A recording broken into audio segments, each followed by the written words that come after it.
Welcome to Kiss the Reviews. I'm Armando. That's Corey. And by popular demand, we are reviewing 2017's Get Out. Okay, straight up, what the fuck is happening right now? Who are you? What do you mean what's happening? I told you I'm Armando. You're Corey. Look, I don't know if this is going to come off wrong, but you're not Armando. That's not what Armando looks like. I don't understand what you mean, kind sir. Right now, I'm taking offense to this whole situation. Well, I can understand that completely. I mean, but people can get better looking from week to week, man. You just got to go with it.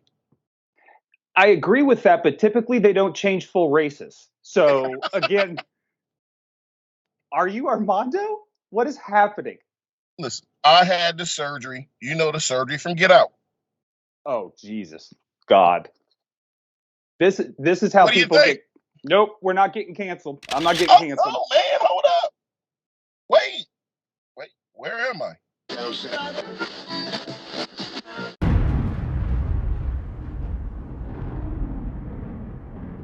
Welcome to Kiss the Reviews. I'm Armando.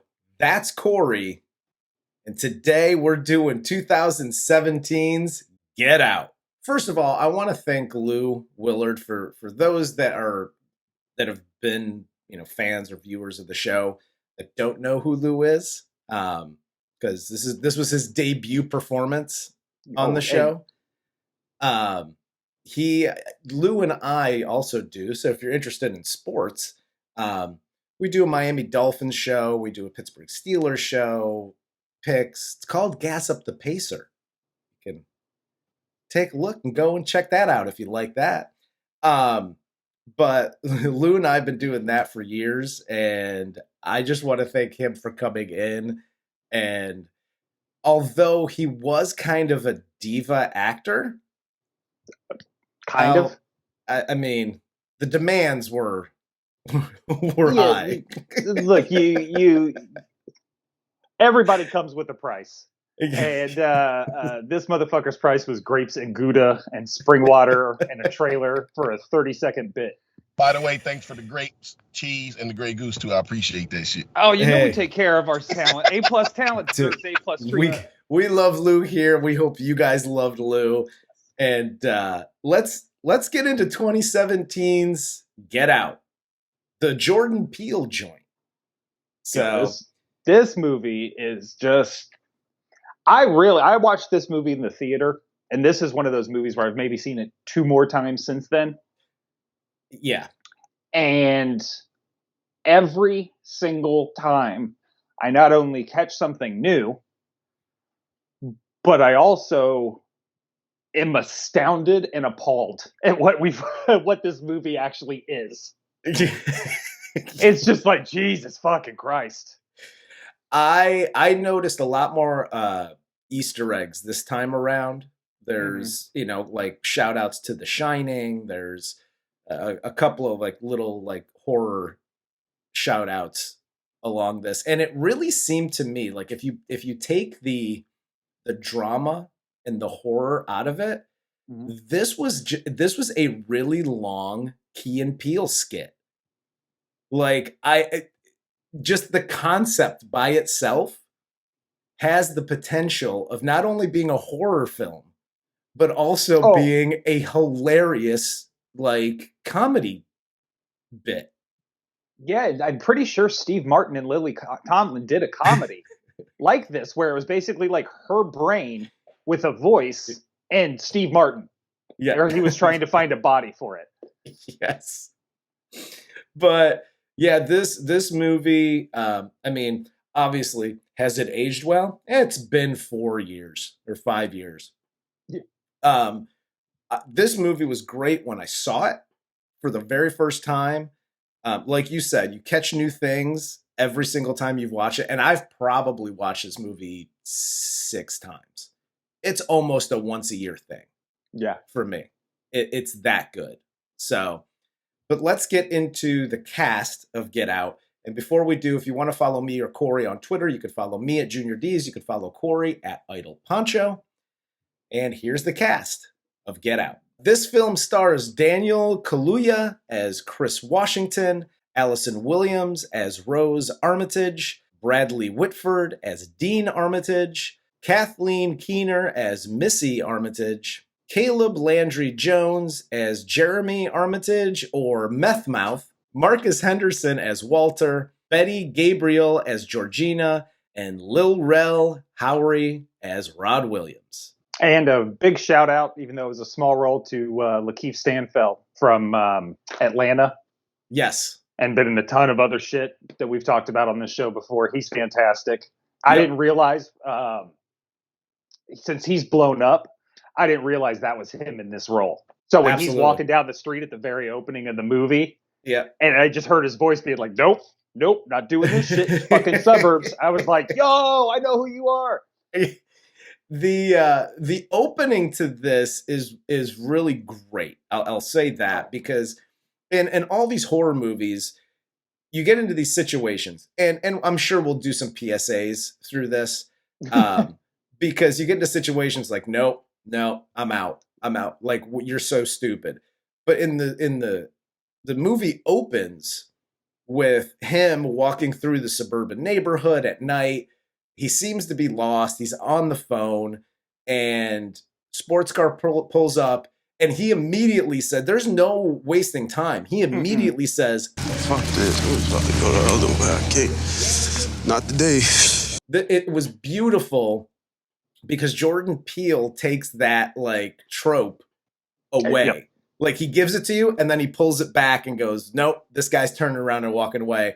And he gets jumped from behind and gets dragged towards the car and gets stolen anyway. Yeah, dude, this was it's such a brilliant opening. And with the slow turn to seeing that car door open. Yeah.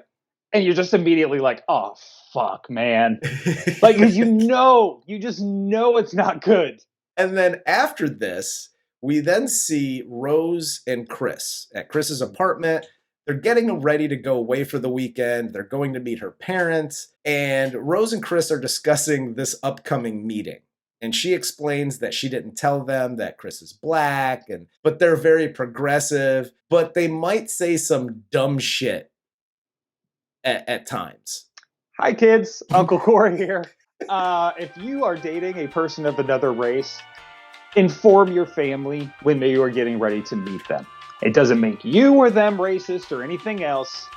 Just get past all of it with one simple goddamn phone call. Hey, Mom. Hey, Dad. My boyfriend's black. I know, ultimately, this is like a whole setup, and it's a totally different scenario. This is not being done in earnest, but that's not what we're talking about here. Yes. In real life, just warn your family, because you don't know. No matter how well you think you know your parents, you don't know what kind of dark shit is in the back of their fucking mind.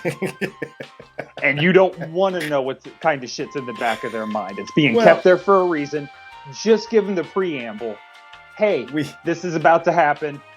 I'm just letting you know. Let them be the ones to be offended. On their drive to see her parents, Chris calls his friend Rod, who's taking care of his dog while they're away for the weekend. And Rod warns him that going to see her parents is a bad idea. Rod is played off as comic relief through this movie. Yeah. But Rod is goddamn Miss Cleo. Call me now for your free tarot reading.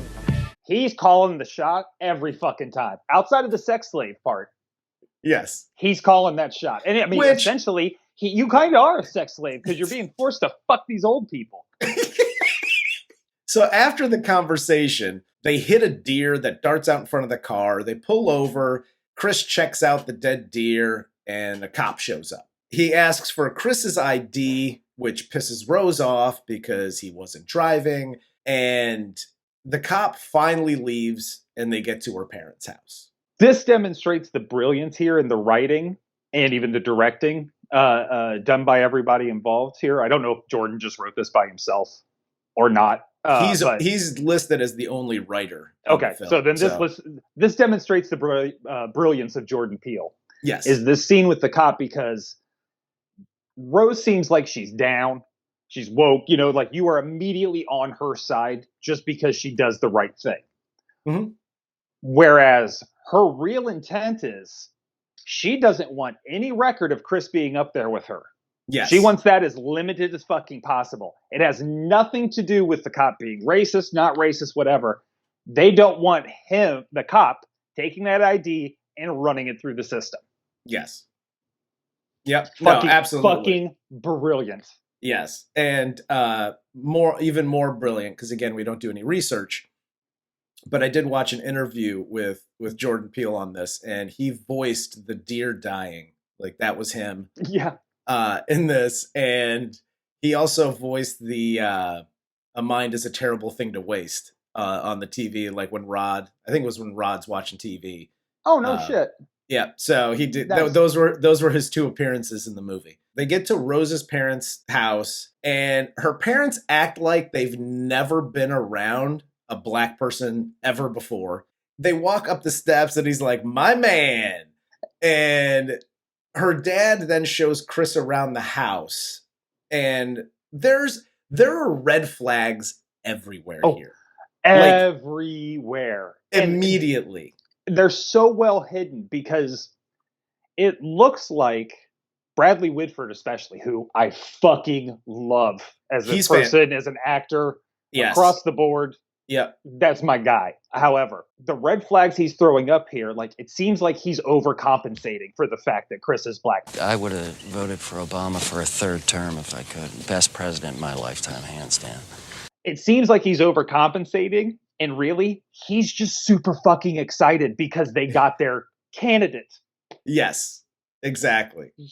Dude. Yeah, yeah. So he shows him talks about Obama. This is how racist I'm not.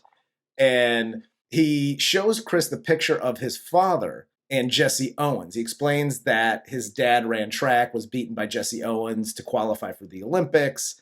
They then convene for tea. And this whole scene is just like, if I'm Chris in this scene, I leave. You've gotten some red flags, and for Chris, it's more of a, this is to be expected. I get it. You guys aren't racist. That's why you're, trying to overcompensate. Yes. So red flags aplenty, but it's just like, I get it. But tea time? Tea time is red flags all over the place to the point where I'm leaving. So you have Rose's mom, Missy, asks Chris about his parents. He tells him that his father left when he was young, and tells him about his mom being killed in a hit and run when he was like 11. And they also harp on Chris for being a smoker. And you need to be hypnotized and let my wife hypnotize. Listen, hi, everybody. Here's a don't do that. I don't care if you're a smoker, if you're a drinker, whatever. PSAs are for this show, okay? Don't do this when you're having somebody just come over for the weekend to meet them for the first time. Or I do have people in my life sometimes that are like this, that harp on you for things that you shouldn't be doing because they're not healthy. How about this? Go fuck yourself and don't do that. They're grown-ups and they'll make their own decisions. And at this point, I'm out. Not only about the whole hypnotize. You start talking about hypnotize, get the fuck out. And then you have Georgina come in. And she's basically, she looks like a broken human robot thing. Well, yeah, look, everything here is 100% wrong, like you said. Yeah. One, Catherine Keener, credit to her, because she is creepy as fuck. Dude. She's not only fantastic. through the movie, but this scene especially. Yes. Like, she is so ominous and creepy. Yeah. It's like, like you're immediately skeeved out by her. Maybe Bradley Whitford's cool, and he's just overcompensating, but there's something wrong with Mom. Yes. For sure. 100%. And then you go into the smoking, and again, like you said, one, you just fucking met me. You're lucky I told you about my parents. And that's because that's just normal conversation. Yeah. You know what I mean? Like getting to know you shit. How do your parents do? Yada, yada. But going into the smoking thing, I'm trying to quit. That's enough for you. Yes. And then to roll into Hypnotize, bitch, are you putting on a Biggie album? Because that's the only way motherfucking Hypnotize is happening in this house. Are you fucking crazy? And then, Georgina comes in acting like fucking Rosie from the Jetsons. Oh, thank you, ma'am. Credit to, what was it, Betty Gabriel? Yes. Who plays her? She does a great job with just that eyes wide, fucking smile. Yeah. Oh my God, dude. Everybody involved in this, other than Chris and Rose at this time, are creepy as shit. Yes. And Rose is letting her creep cracks starting to show quite a bit as this movie goes on. And then that night at dinner, they share stories of when Rose was young and her psycho mushmouth brother Jeremy shows up. He starts talking about MMA fighting and then all of a sudden wants to spar with Chris because he's drunk or methed out. All I know is that he mumbled, like he even did a great job in this. Oh yeah. Like he mumbled all his shit. His hair was all fucked up. Like you could tell he was drunk. Go ahead. And just FYI, and I know many a dude bro in my life, nobody wants to fucking hear about your MMA, okay? And how jujitsu's better than fucking... Take your jujitsu and shove it up your ass, okay? Yeah, usually where I come from, when people talk about how tough they are, they get their asses kicked real fucking fast. If you're tough, shut the fuck up and just be tough. Yeah, you don't fucking run your mouth about it. You want to roll around on the mat? Go fuck yourself. No, I don't. PSA here also. Hi kids, Uncle Corey. If you would like to know how to identify like a real cousin fucking cross burning racism in our midst, take a look at the archetype, which is Jeremy here. Because from the greasy half ponytail thing to the fucking little firebush mustache he's trying to rock, to the skin, to his outfit, everything about the goddamn lacrosse stick, everything about this guy screams racism. Just fucking run. I will also say this. Here's a don't do that real quick. If you don't play lacrosse, don't own a lacrosse stick that's readily available at all times. It's just not a good look. Just FYI. You're right. It's fact. Yes. That's the other thing. Everything that this family does, Chris is hyper aware of. Yes. Because Rose already set him on edge with not telling her fucking parents that he was black.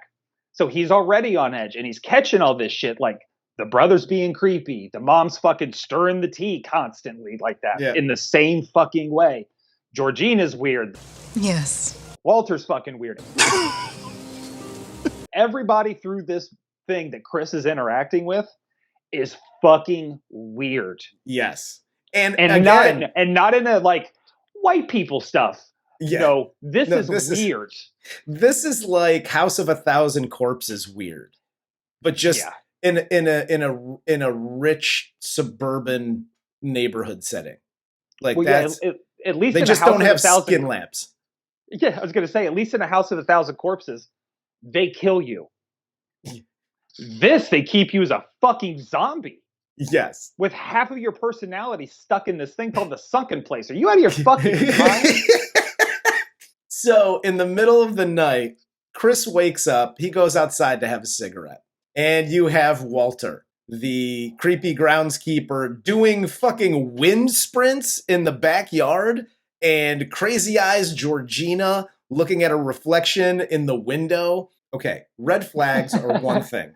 But when you get a culmination of 300 little red flags, one or two or three, okay, the family's weird.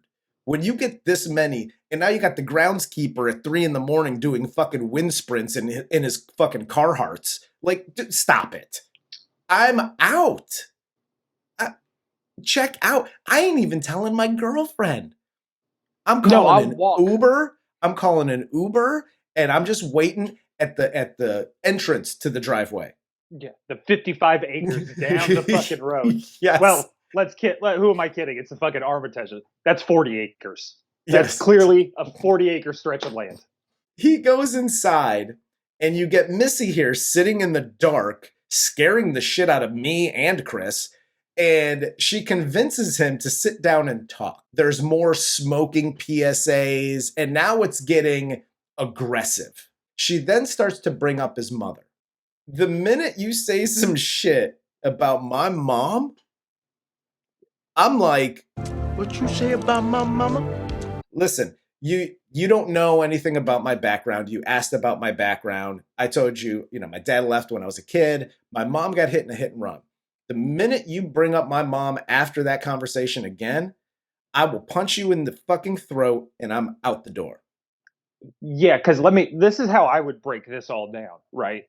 Is I walked in the house because I was outside trying to have a cigarette before fucking Walter tried bum rushing me and Georgina's being creepy as fuck. So I come back inside. My girlfriend's mom is sitting there in the dark waiting for me. Yes. And then that's my kid, man. That's my kid. Like, she's very clearly starting to get pissed off. And then goes, stir, stir, stir, stir, stir. Tell me about your dead mom. No. At this point, to me, you are now trying to insult me or piss me off or do something as like a one-up kind of thing that I'm not involved. I'm not playing this fucking game with you. Yeah. And like you said, ask me about her one more. I love this girl upstairs, clearly, because I'm still here. Last shot. Yeah. One more fucking time, I'm dead in your whole goddamn family. Well, and this is when you have to take your gut instinct and just get the fuck out, because right there, I'm like, bitch, I'm out immediately. But he waits literally 2 seconds. Yep. And pink, pink, pink on the teacup, and she got him in a fucking trance. 2 seconds too long. And then tells him to sink. Sink into the floor. Wait. Sink. The line, the delivery, and then what they do with the audio with her voice is perfect. Like, you just go, oh yes. God. And the acting on both sides of the table here are fantastic, because you can see when he's in that trance and it's already sort of set and like it's taking place, where he's trying so hard to not answer these questions. And his eyes are shaking and they're watering because he can't fucking blink. And he's just like, he is visibly trying not to answer these questions, and he just can't fucking help himself. Yep. The acting across the board here, that's fantastic. Brilliant. And again, kind of like Rose with the cop, immediately you have identified she's the bad guy. If nobody else in this movie is the bad guy, Catherine Keener's the bad guy, and she's up to some shit. And you immediately feel for him. He wakes up the next morning and he has a hazy recollection of things that happened, but he just passes it off as like weird dreams. And he looks at his phone. It's unplugged. Battery's low. He plugs it back in and tells Rose that he thinks her mom hypnotized him last night to quit smoking because he now feels sick and doesn't want a cigarette. Rose just is kind of like, oh man, not my mom. Nuts. Maybe you didn't understand me. She hypnotized me against my will. Bitch fucking mind raped me last night. Yes. There's no other way to put this. She fucking mind raped me last night. This isn't a, oh gee shucks, I'm going to talk to her. Yeah. This is a, we're leaving or I'm leaving. And we then get the family's like rich friends who come over for some sort of party. It's mostly rich white people who basically line up to meet Chris and say inappropriate shit to him. And I'm actually surprised that no one tried to touch his hair. Like that wasn't a thing here. Yeah, I don't think that happened at slave auctions as much as it was like feeling the muscles and shit. But this is what this is. This is a fucking slave auction. This is where Rose really starts to show who she is, because she's parading him around and she's keep smiling, where he's like, I feel weird. And she's just, oh, keep smiling. And he thinks like it's like a little comedy joke between couples. Yeah. No, she wants him to show off his beautiful white teeth. And they do such a great job here, too, showing where the interest is from other people. Like, oh, he's so strong, isn't he? And then the husband's in a wheelchair. Show me your golf swing. And yeah, I know Tiger. Hi, white people. Quit telling black people that you know other black people. They don't fucking care.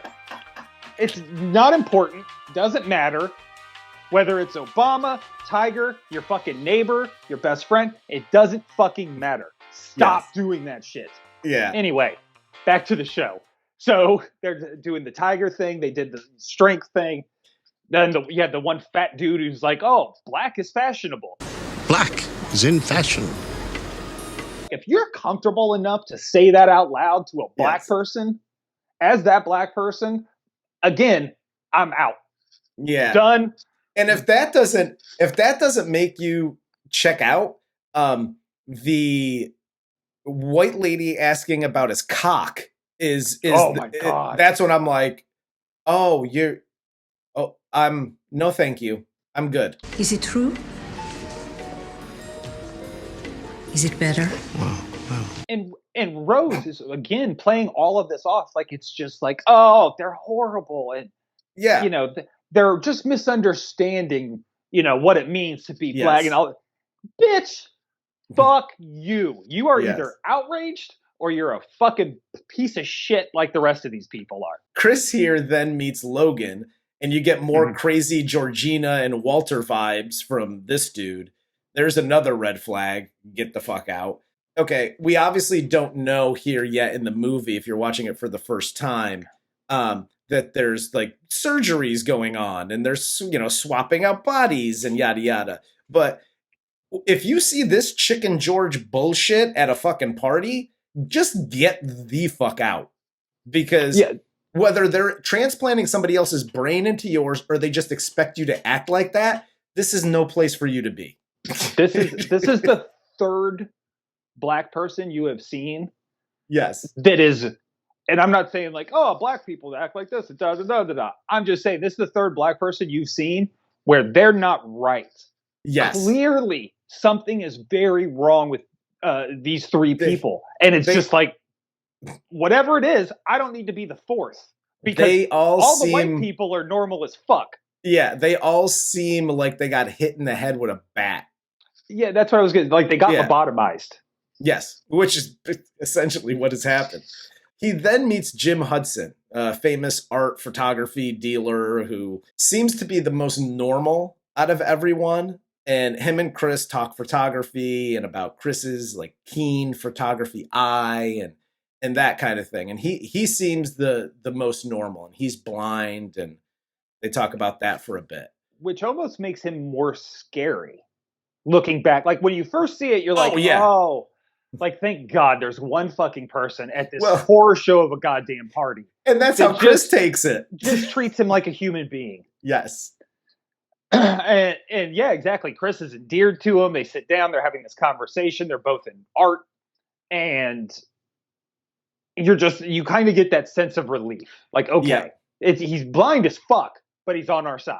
Yes. Like, that's good. We just, at this point, we need to stack allies because everybody else is not. Yes. Everybody else wants to grab your dick for some reason. So yes, including Logan, who fucking rats out Chris. Chris was just telling me how he felt much more comfortable with my being here. Logan's fucking snitch, bitch. What the fuck? Logan's dropping dime on him quick. So he goes upstairs to his bedroom, and everyone gets immediately quiet and just listens to hear what's going on upstairs. And they all look upstairs where it's so weird. And he sees his phone's unplugged again. He knows it was Georgina. He calls Rod, tells him about some of the weird shit happening. Georgina then walks in and apologizes for unplugging his phone, and it was a mistake, and yada yada. And she's using old-timey words and things. Yeah, this is how you know a couple things, I would say. Again, that everything is bonkers. One, you told your girlfriend in private, Georgina unplugged your shit. Yeah. She fucked you off and was like, whatever. Left and then told Georgina, you need to go fucking apologize to that dude. Yeah. Everybody's a snitch and bitch around here. That's what I'm saying, dude. There's not that many snitches in a normal household. No. I party or not, man. People don't snitch like that. I refuse to believe that. Exactly. But two, a black woman, Georgina's age, not knowing what the word snitch means, Yes. Get the fuck out of here. Snitch. Rat you out. Tattletale. Yeah, I mean, how do you not know that fucking word? Yeah, but crazy here jumps to a whole new level. Their interaction between Chris and Georgina is just creepy and scary. And then she ends the conversation when they're talking about, she's got like the one tear, and then she's just like, No. No, no, no, no, no, no, no, no, no, no, no, no. what are you waiting for at this point? And if you don't know yet, this is literally the person in the sunken place Yes. fighting back inside their mind. Yes. Crazy. So Knowing that every time the photo snap, the goddamn she's questioned at the end with Walter. and you get the photo in the next scene because Chris comes back down. We get the scene with Logan where Chris takes his picture with the cell phone and it sets Logan off. He gets the bloody nose. He loses his shit and he's screaming at Chris to get out. Lakeith here on a dime. Yeah. Just playing that, yes. Oh, that's nice. My name is Logan, and I think the African American experience has been treated me pretty well here so far.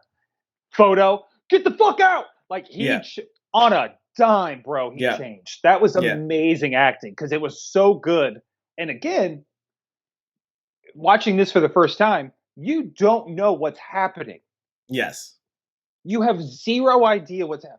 He took his picture, his nose started bleeding, and all of a sudden his personality did a 180 and he's telling you to get the fuck out. Yes. And the funny thing is 5 minutes later, after Missy has him in her office for her weird fucking hypnosis session, he comes out all better and he and his old ugly wife leave. Shaken up now after this whole ordeal, Chris and Rose go for a long ass walk out to the water. And as they talk, we get scenes of some sort of bingo auction. All the white people, a picture of Chris in the gazebo, and Jim Hudson wins said auction here. Chris then at the water talking to Rose says, fuck this, we're going back to the house, we're leaving. Yep. And as he's packing, he sends Rod the picture that he took of Logan. And Rod lets him know that Logan is a dude, Andre, that they knew who went missing. Chris then sees the pictures in Rose's closet of all the other dudes she's been with. He also sees pictures of Walter and Georgina in there. And if he wasn't done already, he was like, yeah, we need to get the fuck out. So, and if he didn't need Rose to get out, yes, he wouldn't even be talking to her about it right now. He's done. Yep. And as he tries to leave, the father, the mother, and the brother turn the creep level up to 11 here. And now Rose can't find the keys to the car. I remember watching this in a theater. Yes. And I was the one. I was having a panic attack during this scene. I was having such a panic attack in the theater that I was the one that stood up and went, bitch, give him the fucking keys! Dude. I was losing it. This is one of the most anxiety-ridden scenes ever made. And I don't care what you say. Fuck Alfred Hitchcock. This scene is for psychological thriller all the way. Yes. There's no gore. There's no violence. There's no blood. There's no guts. There's not even any real cursing of any kind. No. It is just a man slowly realizing as each second goes by that he is more and more fucked. Yes. Completely helpless. And I'll be honest, like when I first saw it in the theater, I felt the same way. I felt helpless for him. When I'm watching it now, I'm like, bro, there's a window right next to the dad. You could fucking Heisman Trophy this fucking dad in the face and jump out that motherfucking window. Like all I know is that this movie prepared me for things that have never happened to me and may never happen to me. But if I'm ever in this situation, my stupid ass is jumping through the fucking window. That's all I know. Oh, dude, this... And I'm out. I'm out that bitch. Because you got fucking meth head Jeremy over here with his goddamn lacrosse stick. And I'm like, yeah, this isn't a thing. Like, he's obviously... You see his skin. You know, he's a little ashy. He's been smoking meth. Like, A little you know ashy. that shit. He is eczema incarnate. The whole family is on this fucking crazy kick, including Rose, who does the complete 180 from, oh my God, I can't find my keys, to just crazy. You know I can't give you the keys, right, babe? Yeah. Her holding the key up immediately like that. The brilliant direction. Yes. Brilliant acting. Again, we talked Yep. about Lakeith going from one way to another on a dime. She Yep. does it right here too, Yep. and it's fucking both gross. And she doesn't go back. No. You see her real personality right here, and it Yep. does not change for the rest of the movie. He tries to fight his way out here with meth mouth, and Missy hits the teacup, and he's out. Which that's what you're kind of thinking is it's going to be like Chris and this brother are finally going to fucking fight. Chris and Jeremy are finally going to fight. And, Chris is going to whoop his ass and then something kooky will happen. Yeah. Nope. She hits that teacup once and he's down, eyes wide open. Yeah. Gone. They drag him down the stairs into the basement. Chris wakes up tied to a chair. The old school tube TV turns on and fucking Grandpa Walter is explaining what is going on. Then we get the teacup, ting, ting, ting. He's out again. Rod then here turns into Scooby-Doo gang and tries to figure out what's going on. Rod takes his job for the TSA very seriously. Extremely seriously. And every single time he mentions it. Yep. It works. Yes. Normally and there a joke is like that, a long joke like that, where it's blah, blah, blah, blah, blah, it usually falls apart. By the end of it, it's boring and tired, and it's just a throwaway. No, he does a great job with it. Yeah, Rel keeps it alive through this whole thing, right to the very goddamn end of the movie. And during this, he calls Chris, but Rose answers and said that Chris left, 2 days ago. Rod then goes to the cops, and they laugh at his explanation of what's going on and the sex cult thing and whatever.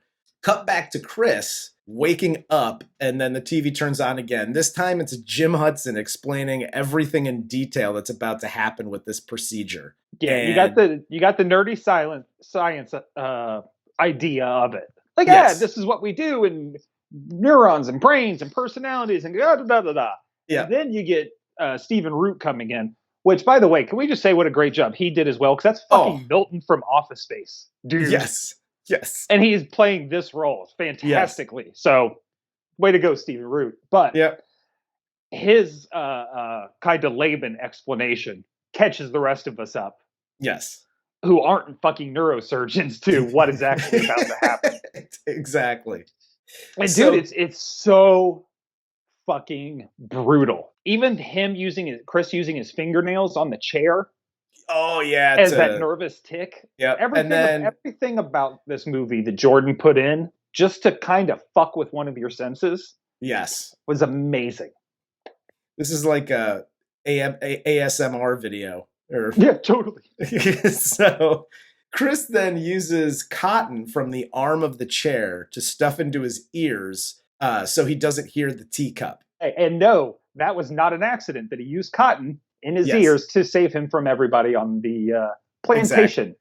Yes, exactly. So he pretends to be out again when Methmouth comes in to get him. He attacks him, knocks him out with a croquet ball, and then kills the dad with the deer head from the wall and sets the lab on fire. Hi kids, Uncle Corey. Be more like Doughboy in Boys in the Hood and less like Chris in Get Out. Yes. Finish your fucking meal. Kill that motherfucker dead.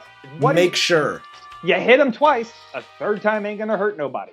He then runs into Missy upstairs and smashes the teacup before she can get to it. Which was an awesome scene again. And this is the one thing I either want Jordan, the network, the producers, whoever's ass I got to get into about this, I'm going to get into it. Because not letting us see her, Missy, violently get killed. Yes. Bullshit. I think that's bullshit I wanted too. To see that bitch's fucking throat cut from here to here with a grin on Chris's face. Well, I'll tell you the best part of this whole ending scene is she goes to stab him with like the letter opener, and he Yeah. just puts his hand up, and Yes. you want to talk about taking an L because you know what the stakes are at this point. Yeah. He fucking takes that L right in the hand, doesn't even wince, turns it around and basically stabs her in the eye with it and kills her. But again, like you said, I didn't remember that it was off camera. Me either. And I was Until looking forward, as soon as Missy started doing the hypnotizing of Chris against yeah. his will at the very beginning of the film, I was so looking forward to her death. And I could not for the life of me remember how she died. And that's why. Everybody else except for her. Chris gets to the door, Meth Mouth catches him, and he tries his jujitsu shit, and Chris says, fuck you, stabs him in the leg, and then fucks him up the way he should have originally. Yes. And then he is out the door. Psycho Rose can't hear shit because she's got earbuds in, listening to crazy music, and looking online for her next mark, and eating Fruit Loops like a serial killer. Do you know how racist you have to be to separate the colored and the white from your fucking cereal and milk? You're right again. I don't care if it's white cereal with white milk. If you're eating cereal just willy-nilly dry and then drinking milk, you're a fucking crazy person. And she's not just drinking milk. She's sipping it from a fucking straw. Yes. With, by the way, I'm going to take it a step further. You're probably a fucking crazy person if your posture is as good as hers is for that long a period of time. Yes. That isn't how people chill. My back hurts just doing this show. Yeah. You guys don't know this. I'm 7 feet tall. I'm just a goddamn hunchback. Chris then bolts out the door. He's driving away. He hits Grandma Georgina and gets out to help her. Brings her in the car because he's a dumbass. She wakes up, attacks Chris. They crash into a tree. Rose comes out of the house with a rifle because she starts to hear shit, maybe smells the smoke from the house on fire, and she shoots at the car. Then, from out of nowhere, we see track star Grandpa Walter chase down Chris and tackle him. Chris takes out his phone, takes the picture with the flash. Walter then gets up, asks Rose for the gun. She hands it to him. He shoots her and then shoots himself. Fuck, dude. I don't even know what to say about it. It's such a good scene. And Walter genuinely deserves that kill more than anybody. Because it seems as though he's been the one inside the body the longest. Yes. So not Walter deserved to kill Allison Williams more than anybody else because he's been a fucking prisoner to these people or a slave to these people for as long as we know the history. Yeah. Chris then starts to choke Rose, who's bleeding out in the street, and he can't go through with it. He stops, and then the cop car pulls up, lights on, and then Rod steps out of the car. Dude, and in the movie theater, when he can't do it and you just hear the siren and you see the flashers, where everybody in the theater just collectively went, oh, shit. And we all just put our heads down. Like, yes, I think 5 or 6 people walked out. Like, they weren't going to see what was going to happen next. They were just done. Dude, and there is actually an alternate ending now to this movie. If you have the DVD, I'm pretty sure it's on there, where the cops really do show up and Chris is arrested and sent to prison. The movie ends with him in a fucking orange jumpsuit and the fucking bars sliding closed. Well, Chris gets into the car and Rod and Chris drive away as Rose dies in the street. End of movie. Dude, just this the whole movie front to back is obviously freaking fantastic. I can't say enough good things. I will watch anything Jordan Peele puts his hands on. You're right. It's fact. What I didn't like is, the Armitages. They need to. They've obviously been doing this for a while because that video on the old school TV was from like the 70s. Mm-hmm. You've been doing this for a long time. You haven't perfected the surgery. Like, you need to do a better job as to not make your little fucking body fucking vehicles look like Rosie the robot from the Jetsons. Well, look, let's take the racist connotations all out of this. And Chris is a white guy, okay? And they're replaced. Georgina's a white guy. Fucking Walter's a white. Everybody's white throughout this whole thing. You're telling me you are bemoaning these surgeons who came up with this fucking unbelievably awesome, incredible thing to live forever. And you're like, you know what? You should have really made sure you could take a fucking flash photograph. Listen, that would have just been nice. I'm You're not telling, such a fucking dick. I'm not telling these guys to take ivermectin. All I'm telling you is that the surgery could be better. And I'm saying there's been no improvements. You with zero medical, I think you would fuck up putting a Band-Aid on. You have the balls I have fucking challenge these guys about how their surgery could maybe be better. Then go do it, asshole. I'm just saying they're no Elon Musk. That's all I'm saying. No, they seem pretty cool with transgender people. So, but no, dude, front to back, this movie was freaking brilliant. Yeah. There was obviously, because you have to have it in every horror film, the dude, just leave. What are you doing? You have to have that. Like, but all the emotion, all the there's like 400 twists and turns in this movie that it takes you for a fucking ride, and I love every minute of it.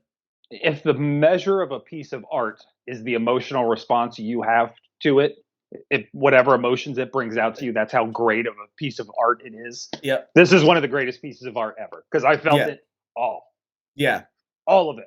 Happy, sad, fucking nervous, scared, all of it. Yep. And it wasn't, and what I really liked about it, what I liked about Jordan Peele's writing and directing was this wasn't about jump scares.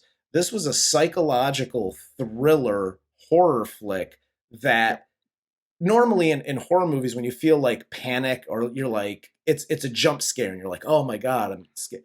This was like we said in that scene when he's trying to leave and they can't find the keys.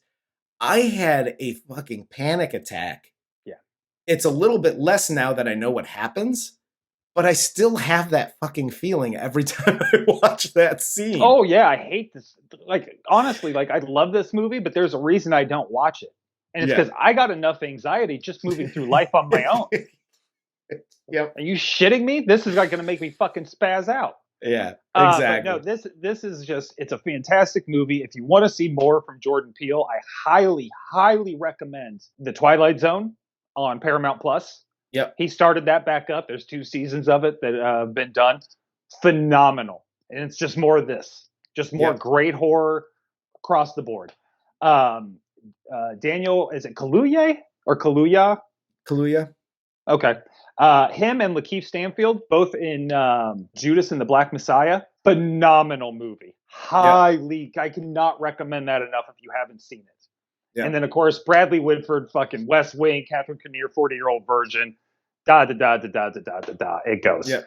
Everybody in this movie is fantastic. And it's just perfect. This is about as perfect of a movie as you can possibly get, let alone for a horror movie. You were correct. What movies do we have coming up? Oh, they don't stop. We got As Good as It Gets. We have Ghost Dog. We have Into Deep. We have Cocktail. And then our man, JCVD, is coming back onto the show with Time Cop and Hard Target. That's 2 weeks back to back of nothing but pure man ass. Yeah, absolutely. We're going to see a lot of it. I cannot wait for some more Jean-Claude. So, with that said, for Corey, I'm Armando. This is Kiss the Reviews, and this was 2017's Get Out. I mean, I've got so many opportunities right now just because I've let it out that I'm making my debut today. I mean, I got my phone blowing up. I mean, I don't know what to do. I just can't thank you 2 bitches enough. I mean, if not for y'all, I wouldn't be accepting this award. I'm giving my speech already. I love it. Love it. I ain't fucking around. Give my speech already. See that energy, Armando? That's what you need to bring to the show every week. Yeah, no shit. That's what you got to bring. You can't bring it. You're replaceable, bitch. That's right. You got people lining up to do this show. He wanted an excuse to show us his biceps. Look at this motherfucker. couldn't work a camera. Now all of a sudden, look how pretty that picture is. I'm hungover. Oh, you don't look it. No, yeah, you always look this bad, so we had no idea. You look like you slept in a fucking bathtub last night. I might as well have. If we were gonna do a Get Out situation, I would not choose Lou because his knees are bad. So They